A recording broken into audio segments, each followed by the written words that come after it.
السلام عليكم ورحمة الله وبركاته. وزير أنا هنقايا وزير كوزارة هرمونات عافمات كدلك سوماليلاند runtii waa go'aan ma dhaxal gala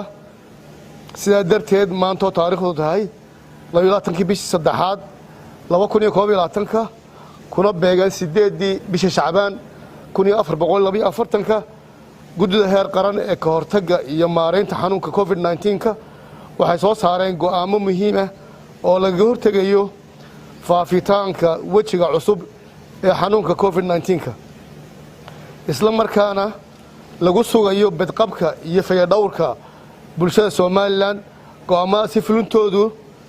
iyo hogaansanaantooduba waa waajib bulshada Soomaaliland waa ku waajib bulshada Soomaaliland cid kasta oo ay khuseysaba nuxurka go'aamada guddiga qaran ee COVID-19 qodobka koobaad xidhashada afsaabka ama gafuur xidhka hadba sida loo yaqaano face mask luqadda ajnabiga si looga hortago faafitaanka xanuunka COVID-19 ee bulshada dhexdeeda xidhashada afsaabku cid walba waa ku waajib meel kasta iyo goob kasta oo ay bulshada ku nool yihiin dhammaan xafiisyada dawladda goobaha ganacsiga heer kasta suuqyada ganacsiga ee laga adeegto oo heer kasta leh sariibadaha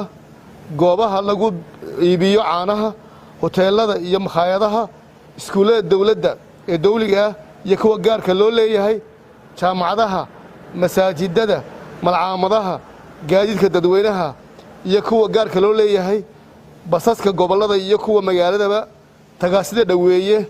xafiisyada shirkadaha ganacsiga baananka iyo adeegyada iyo wixii la mid ah baananka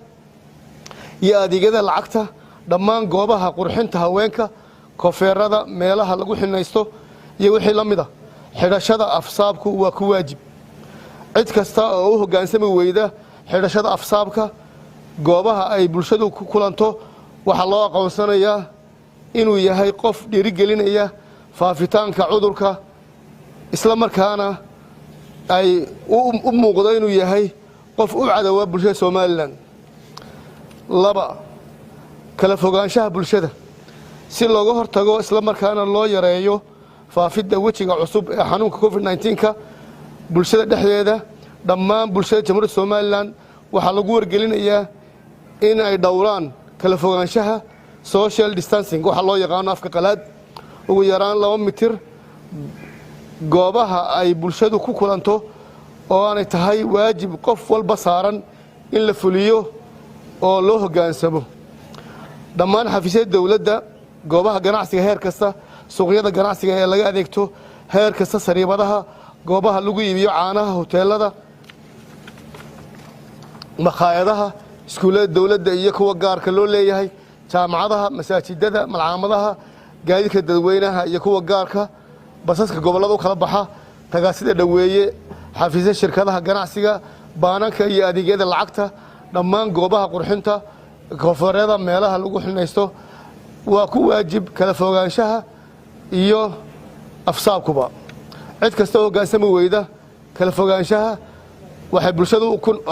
waxa loo aqoonsanayaa inay tahay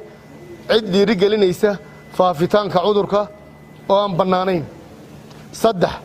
faraxalka iyo jeermis dilaha aan loo yaqaano hand sanitizers si looga hortago faafinta ama faafitaanka xanuunka COVID-19 ee bulshada dhexdeeda faraxalka iyo jeermis diluhu waa waajib meel kasta meher kasta iyo goob kasta oo ay bulshada ku nooshahay dhammaan xafiisyada dawladda